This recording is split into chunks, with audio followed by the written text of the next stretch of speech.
গাড়িতে উঠে গেছে এবং আমরা তখন মুভ করে আসছি এবং এখানে আসার পরে আমরা আমাদের পিছনে একটা জিপ আটকায় গেছে।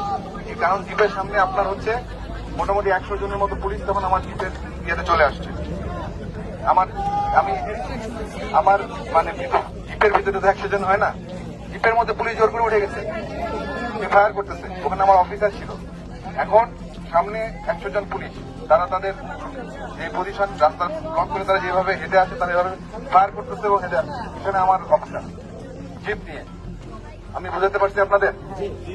তারা কিন্তু ফায়ার করতে করতে বাইপাইল পার হয়ে পল্লীবদ্ধ হয়ে এই পর্যন্ত এসে তারা এখানে আত্মসমর্পণ করছে। আর তারা জানে তারা যেভাবে আসতেছে এটা ঠিক না। তারা যেভাবে নির্বিচারে গুলি চালাচ্ছে আমাদের নিজেদের সাধারণ ভাই বোন, আমি নিজের চোখে দেখেছি। তো আমি জন্য আপনাদের বলতে আপনারা হয়তো অনেকে ওখানে দেখেন নাই বা দূরে ছিলেন বা অনেক শুনেছেন।